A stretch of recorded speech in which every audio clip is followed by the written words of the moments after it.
to live stream 73 of my shows on social media. How do you like it? It's fabulous! Switch to Cricket and get a free Samsung Galaxy A14 5G. Smile, you're on Cricket. Real customer paid for testimonial. Limited time. Must bring your number to Cricket on a $60 a month. First month service charge and tax due at sale. Phone streams video and SD. Cricket 5G is not available everywhere. Fees, terms, and other restrictions apply. See cricketwireless.com for details. Hey guys, Ike here. I just got back from visiting my friends at Elite Acura, and let me tell you, I've never seen their lot as packed as it is right now. Spraying into performance in a new 2023 Acura MDX 10-speed auto super handling all-wheel drive that you can lease for just $619 a month. Visit Elite Acura today on Route 73 North in Mapleshade. Look for the billboard and tell them Ike sent you, or shop online at EliteAcura.com. Call toll free at 567-908-0528 for more details. 94 WIP HD1 Philadelphia from the Tasty Cake Studios. Always live on the free Odyssey app. All right, bewitching hour midnight here on 94 WIP. Jody Mac rolling until 3. They've got to move the shifts around here now, so I'll be on till 3 and hand it off to John Johnson. Then we got plenty to do over the next 3 hours, including keep an eye on a couple of games. Team USA is blowing out Canada in the World Baseball Classic. And a good NBA game, late game, Bucks and Kings. Bucks up 106-105 with 6 minutes and change to play. Celtics have already lost tonight. Be real nice if the Bucks lost too. All right, but right now for the next 12, 15 minutes, somewhere thereabouts, I'm going to be talking Philadelphia Eagles football with one of the best guys who covers it these days in the town. He's the editor and lead writer for InsideTheEagles.com, Mr. Geoffrey Knox. How you been, GK? Everything's great, Jody. Hope you are. It's been a long month, man. The last time we talked, I think we thought we had a Super Bowl in the bag, and that didn't work out too well for us. Yeah, that didn't go well. And, oh, by the way, tonight hasn't gone well. So I guess I only talked to you when things aren't going well. But it didn't go well last week. I tried to get you on last week, and you said, no, Jode, I've been away too much. I got to take care of the girlfriend. It's her birthday week. I'll get you. And all right, fine, well, I'll get him next week. And here you are. Did all the birthday celebrating go well? Everything went great, man. She turned out to be very happy with what happened, and that's all that matters. As long as she's happy, we're good, right? You did your job. That's all that matters, big guy. Believe me. Yes, you're talking to a guy who's been married 30 years. I know how to play the game. All right. Yeah. Can we question, does Howie Roseman know how to play the game now? After winning Executive of the Year, having one of the best NFL executive seasons I can remember. Well, now all of a sudden they're getting out of Eagleville like it's on fire. Major losses in free agency today. Yeah, some of them we saw coming. I thought Javon Hargrave was a long shot to re-sign. But T.J. Edwards, Marcus Epps just walking out the door on what I see as reasonable contracts. What is Howie doing? I'm trying not to fall down the rabbit hole I fell down last year. Last year I fell a victim of looking at all the comments and what everybody else was saying, and I started to get a little worried, probably a little faster than I needed to, and things worked out. I think he turned it around in the draft with that trade that landed A.J. Brown. Yep. He did some things towards the end, so I have full confidence in Howie, and like you're saying, I think we all were kind of in the ballpark of thinking that Javon Hargrave was probably out of here. I didn't really believe that we'd see Marcus Epps. I thought if they kept the safety, it might be C.J. Gardner-Johnson, and that could probably still work out. Fingers are crossed, and we'll wait and see. But Howie has my trust. I didn't think things would happen as quickly as they did. And I think I was in kind of like in the ballpark of thinking, well, if they could keep TJ around for about $6 million, maybe that's doable. Maybe they'll be satisfied with that. And he gets $6 million with Chicago. And obviously we're not in the meeting rooms to hear what's being said in these negotiations to talk with them or hear what everybody's opinion was. But you never know what's important to people. Maybe playing at home was important to him. And he's right outside the Chicago. He's from right outside the Chicago area. But I was under the impression, my friend, that if we could get T.J. Edwards for about $6 million, that would be fine, especially after we gave $5 million to Kaiser White last year. But I guess I was wrong in that thinking. Well, and here would be my take. And I know you deal with this, your comments on your website and like. I got them here on WIP and on my Twitter account. The whole Jalen Hurts needs to give the team a hometown discount, which I laugh at whenever I hear. No, Jalen Hurts' job is to make the most money he possibly can on his first big contract in the NFL. I thought that's why I thought they'd get T.J. Edwards done because the Eagles were the team that signed him when he went undrafted as a free agent and gave him an extension last year in season, so they didn't have to worry about it during the season, and said, we appreciate the great job we're doing. I got to believe that was just the Eagles don't want to pay linebacker, draw a line in the sand kind of thing, because you tell me you don't think the Eagles even got into the neighborhood of 6 and change where the Bears did? I believe you're probably right. They just don't want to pay linebackers. This is in a very short period of time. The second time we've lost one of our homegrown guys that turned out to be pretty good. Thinking about Jordan Hicks leaving.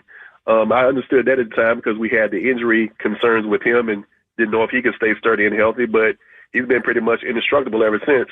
I thought there was a chance that maybe we could probably, rethink that type of thought process and kind of keep TJ around and things of that nature, but perhaps not. And again, as I stated earlier, we're not in these negotiating rooms when these types of conversations are happening, but I sometimes wonder, Jody, if there's this component that lies within guys that think, well, you could have given me the $6 million, but you wanted me to test the market to see if you can get me for less money. And now that I feel like I realize I can get that money from Chicago, why don't I just go with Chicago when they say they pay me? So, and I've never had a conversation with TJ to verify that, but sometimes I wonder if that's a part of the thinking with some of these guys too. Same thing with C.J. Gardner-Johnson. You know, we saw a weird-looking tweet that kind of made me believe that he was out of here, but there's a chance that he may not be. But if he's allowed to test the market, who's to say that he may not, just find a more attractive offer and just decide he would rather go with that offer than give the Eagles a chance of matching it when you could have just paid me in the first place. You could be right there, and that would be scary if that's the case. All right, so you took me to my very next question. Thank you for doing that. Because I've been batting it around on both the WIP airwaves and Birds 365 for the last couple of weeks. When the Eagles were out at the Combine, Howie Roseman went somewhere that I was shocked as transparent as he was. He said, yeah, we did things differently this season as far as roster building and negotiations. Because we got off to such a great start, we didn't do what we usually do, which is try and talk to a free agent or two that we think is part of the future and try and get a deal done before they get to free agency. They had so many free agents that Howie said, I specifically didn't negotiate with anybody because I didn't want to differentiate anybody. That the mojo in the clubhouse was so good, I didn't want to start talking to one player and then the other player, Jane, calls me, hey, why aren't you talking to us? You're talking to his mate. And I thought it was very forthcoming and truthful, and I always appreciate that when you get that from a team. But now with the massive defections, well, maybe massive's an overstatement, with the significant defections, day number one, are we going to be able to go back and go, yeah, Howie, you screwed up. You should have gotten a couple of these guys done in the modus operandi that you usually use? Yeah, hindsight is 2020 seeing in 2020 vision, right? I kind of agree with you. I said this, but I'm going to defend myself here, Mr. Knox. I said this last week. Before Javon Hargrave became a 49er, right, before T.J. Edwards became a Bear, before Marcus Epps became a Raider, I questioned whether could this come back to bite him in the rear end. And day one, they've been nipped in the derriere. Yeah, it did come back to haunt him, and you're right about that. Now that you're thinking about it, I remember thinking that as well. And I remember hearing that interview from Howie Roseman, and I was kind of shocked about his transparency as well. Mm-hmm. But I could also see to some extent where he was coming from. When you have an impending 20 free agents at the time, I believe it was. How do you go to Miles Sanders and begin a conversation without that getting back to TJ and TJ feeling some kind of way? We know that some of these guys, without pointing any fingers, are a little sensitive and things of that nature. So I think to kind of keep the cohesion and everything that we have, the brotherhood that we saw in the locker room, the camaraderie that we saw, I think that probably may have been, in this sense, knowing that we would have minimal funds and things of that nature, that may have been the best approach, to try to wait until after the season was over with. Because who's to say if we begin negotiations with Miles Sanders back in October and we're thinking about keeping Miles Sanders around and he gets hurt, we're back in that same conversation of, well, can he stay healthy? Can we have all these things? So I kind of understand the theory and the thought process to some extent, because you kind of have a full season plus a playoff run to allow yourself an honest evaluation of everybody without getting too emotional about maybe like splash plays or things of that nature. But it is interesting that you say that. I think it's a very good point by you. All right. Speaking of sensitive, let's talk about Darius Slay. He is, and same as I called Howie transparent, so is Slay, because he's going to tell you exactly what he thinks. When it leaked out that the Eagles had granted Darius Slay permission to seek a trade with other organizations, Slay couldn't get on his podcast fast enough and say, hey, I didn't ask for this. I didn't request a trade. I didn't go to the Eagles. They came to me. He just wanted everyone to know that this was not a Darius Slay-led thing. It is what it is now. And the Eagles have given him permission, and if they trade him, they still take a $21 million dead cap hit. It still doesn't make sense to me for the Eagles to trade Darius Slay. Why do you think this happened in the last couple days? This is me speculating. 100% yes, please speculate. That's what we do here all the time here. That's why I get you on, Jeff, because your speculation is good. What I kind of think happened is this is probably how the conversation went. I believe what Slay's saying is he didn't ask for a trade and asked to be out of here. I believe what the Eagles probably asked him to do was probably to restructure. And I can't prove that, but maybe they asked him to restructure, maybe take a pay cut, maybe take this $17 million base salary, reduce this, convert something else into a bonus, and try to see if we can rework some money to free up some things. Mm-hmm. I'm thinking that maybe Darius Slay probably said no to that. And then and Philly's answer in response was, okay, well, if that's not what you want to do, go test the market and see if you can make that money somewhere else.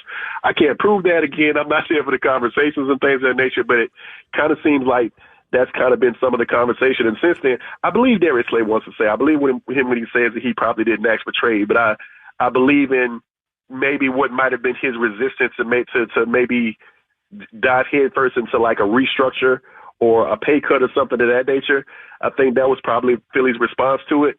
And I think in the aftermath, I think kind of what we're seeing going on is with the talks of trades and things of that nature, we may be seeing from Slay is now that the Eagles have a little bit of leverage to some extent, they've also, by giving him the option of seeking a trade, maybe they've given some back to Slay. You still need two outside cornerbacks. You still need some starters. Because you and I talked, probably, I'm going to backtrack. You and I actually talked maybe like a few months ago, and our conversation was we were talking about certain free agents and which one we keep. And at that time, I said I would love to keep James Bradberry. And I still believe that, but I said keeping James Bradberry as in conjunction with still having Darius Slay on the team. I don't see the value in allowing Slay to walk, taking James Bradberry, moving him over to CB1, which I'm not sure that's his role either, and then giving him 3 years on top of that to eventually be 32 when his number comes back up again, when you could have just allowed Darius Slay for another year. Because though James Bradberry was more consistent, I think Slay is still the better player. Maybe take a play off here and there and things of that nature, but Slay's in a position now where they can now ask for something as far as him and Giroux has a house from the Eagles, and that being, well, you need us to do this. We want some assurances on our side as well. We want some comfortability. We want some guarantees and things of that nature. We don't want to just play for one more year. He's getting older. This is probably Slay's last chance to get a big deal, and I'm not exactly sure what he'd get if we tried to trade him anyway. I mean, the Eagles Detroit actually got a third and a fifth for Darius Slay, and that was 3 years ago. So if we're talking about trading him now, he's 3 years older. He's very expensive. And even if we were to see a trade materialize, I don't think we'd see that before the draft or after free agency takes its turns and its seasons and things of that nature, because we're just in a spot where it's like, why don't we just see what else is available in free agency if we can get something cheaper? Maybe we can get a guy in the draft, and if that doesn't work, maybe then we'll explore some Darius Slay options then, because it's just too many things with it. He's old and he's expensive. All right, so I'm going to ask you to do heavy lifting speculation here. Slay goes out, doesn't hear what he wants to hear. His agent doesn't hear what he wants to hear on a potential trade. And you're right. It'll be minimal at best what the Eagles would get in a deal. They didn't pay all that much. It's 3 years later. If you think you're getting something significant in return, not happening. So Slay can't find a team that's willing to do the kind of contract he wants going forward. So he goes back to the Eagles and goes, yeah, it was your guy's idea on a trade. I'm not interested in a trade. I'm coming back and playing the last year on my contract. Did they keep him? Did they just let him play and walk away next year and get nothing in return for him? He's got a $26 million cap hit this year. Would the Eagles have enough nerve to cut Darius Slay? After watching them, my heart and my common sense would tell me they wouldn't be that ridiculous to do that. But after just seeing them just eat as much money as they ate for Carson Wentz, I wouldn't put it past them, to be honest with you. I would hope that they wouldn't, but I've seen them do it, and I've seen them do it recently. So dead cap money just doesn't seem to bother them as much as I feel like it should. I mean, there's this component we see from this from time to time. And there's one criticism I still have of Howard Roseman is this continuing to kick the can down the road instead of allowing things to fix and heal themselves and things of that nature. But we just, at some point, we just got to get out of that mode of thinking and things of that nature. Like, aren't they still paying Brandon Brooks? Yes, they're taking a cap hit for him coming into this year. Yeah, so even thinking about that, it's like I don't think they worry too much about taking a cap hit. I really don't. I wish they would think past that, but I really don't think they do so. Even if we take a guy in the draft, I still feel like we just need to have at least one of those guys here. We need to have a veteran. Speaking of those guys in the draft, Eagles specifically made a plea to the league to allow players to wear the number 0, which as of right now is not allowed in the NFL. Chris Gonzalez, the outstanding cornerback from Oregon, wore number 0 up in the Great Northwest during his time as a member of the Ducks. Are they just blatantly tipping their hand here that that's who they're looking at number 10? Yeah, we're going to need another corner, so we're going to go a little extra. And, oh, by the way, there's nothing they can really do about it. He's going to be there or he's not going to be there. Is that going to make that first negotiation? You think he's going to give him a discount because they got him number 0? Am I reading too much into this, or why do you think the Eagles went out of their way to petition the league to allow players to wear 0? I don't think you're off base at all, to be honest with you. I'm actually stealing the idea from you, and I'm trying to cook up something on my end because I never really thought past the fact that they had just asked for the number until you actually brought it into a conversation with me that was the number Christian Gonzalez wore. Oh, yeah. And I probably should have known that. My question is, would he still be available at 10? I actually rank him slightly ahead of Devin Witherspoon, but that can change between now and then. But Christian Gonzalez is very interesting. Like, for whatever reason, I got on the Devin Witherspoon and Christian Gonzalez train late because, Christian Gonzalez played in the Pac-12, and I wasn't staying up at 2 o'clock in the morning to watch Colorado for 2 years and then now Oregon this past year. And as far as the Big Ten is concerned, even living on the East Coast, it's hard for me to watch them at 12 noon unless we're talking about Ohio State and Michigan. But once their name started to come up in conversations more often, I was very interested in what Christian Gonzalez was and everything that they had concerns about him coming out of Colorado. He's big, he's smart, he seems to understand the position and things of that nature. I like the things that I was hearing about him. The one concern they had about him was going into that final year with Oregon. Once he had transferred, he didn't have any interceptions. So they wanted to see if he had more ball skills. And he showed he had that. He came up with 4 interceptions last season. The one concern I have about Christian Gonzalez is rather than wrap up and tackle, he has that thing that, cornerbacks like to do from sometimes just slide at somebody's feet and knees and try to knock them over without actually trying to wrap their arms around them. So I see that a little bit more often than actually wrapping up and doing, technique tackles and things of that nature. But I like him a lot, and I would actually put him ahead of Devin Witherspoon. I don't think you can go wrong with either guy, and Philly could be tipping their hand, giving Christian Gonzalez the number 0 jersey at the professional level, but you can't go wrong with either guy and things of that nature. And if you don't get Christian Gonzalez and decide that you want to go to defensive back, which Philly doesn't do it very often, Devin Witherspoon is a very nice consolation prize at 10. Agreed. I like both players, but I like Gonzalez better, same as you. I agree. Oh, by the way, if they get him 0, you say you're going to have to tackle more. We got you your number. Now you got to use it. You got to actually lay it on somebody, not go sliding past. I do think the kid's got a chance to be a stud, and I hope the Eagles get a shot at him. I have a question for you. I'm actually lean on your expertise for a second here. So, with everything that's going on with Jalen Carter, if there's a chance that Jalen Carter slides the 10, are you interested? Yes, because he's a star player. And the Eagles will do this as a talk show host. I'm less obligated, but I'm still obligated to try and talk to some people who might know something about the kid. If I'm going to say the Eagles have to pick this kid if he's available, but on his talent, there's no question that he is. Yeah. And the Eagles just handicapping the Eagles. They give so much emphasis on the trenches to get a star player who, by value, should be a first or second overall pick in the draft at number 10. I don't know how, unless they find out information about him that is just so off the charts bad, I don't know how you pass on him at number 10. I agree. I just wanted to get your opinion and pick your brain on that. You know, you're more experienced than me in some of these things, and leaning on your wisdom there, but I agree. I think one of the added benefits they have is they actually have 2 former teammates here sitting on the roster right now, N'Kobe Dean and Jordan Davis, so you can go ask those guys. So maybe that's a possibility. Yeah, no, I wouldn't want to hear from them. I want to hear from someone with a less biased opinion before I made that pick. But we got weeks before we get to the draft, so that is something that definitely will be talked about. All right, the one more last thing I'd do with you, because we haven't talked in a month, is a lot of changes to the Eagles coaching staff. No more offensive coordinator. He's now the coach of the Indianapolis Colts. Mr. Gannon's out in Arizona coaching the Cardinals. They elevate their in-house quarterback coach to become the OC, but most people thought Denard Wilson would be just as easy a choice on the defensive coordinator who went outside to Sean Desai, who I did make some phone calls on, and I think they got themselves a really nice coach.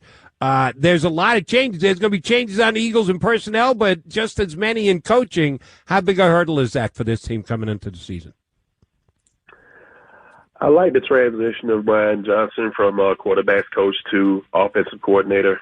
We know his relationship with Jalen, having played for his father in high school himself, being Brian Johnson. Brian Johnson's been with Jalen Hurts' family since before Jalen Hurts was with Jalen Hurts' family. So I think it's a nice and smooth transition there. And once he was able to take the reins in Florida, I like what he was doing. I'll be totally honest with you. Don't want to knock the guy. I think he's seems like a nice person. I don't understand the Michael Clay thing. I don't understand the pay raise. No. And I'm like you. I'll be totally honest and transparent with you. The first time I heard Sean Desai's name, I had to use Google and Bing to figure out who this guy was. But upon further research and looking at it, I kind of like what I'm seeing from him as well. I have never seen in all my years of watching football a nickels coach. But we'll see how that turns out. A guy just specifically that's there to, just coach nickelbacks and things of that nature. And in my opinion, I think that still means you need a secondary coach for everybody, if I'm not mistaken there. But so far, so good on that front. Still worried about special teams. We talk about the 3 phases of football all the time, and that was obviously the worst one for the Philadelphia Eagles last year. But hopefully he improves. I think the only thing that's keeping him sane and safe at this time is Jake Elliott, but I don't know, maybe a third year in the organization will probably do him some good. But very excited about the Brian Johnson and Sean Desai hires, and I'm just glad that they didn't go out and get Matt Patricia. There you go. If Patricia was still a possibility, it might explain some things about Slay, but that is no longer in the mix. But the Eagles do have a lot of questions to answer. Today, day 1 of free agency. Not good, but it is just day 1, so we won't go overboard. But I do appreciate it whenever you go the extra mile and stay up late and hop on board with me. Thank you very much, Jeff Knox. I appreciate you, buddy. Geoffrey Knox, editor and lead writer for InsideTheEagles.com. All right, Jody Mac coming back. Just give you a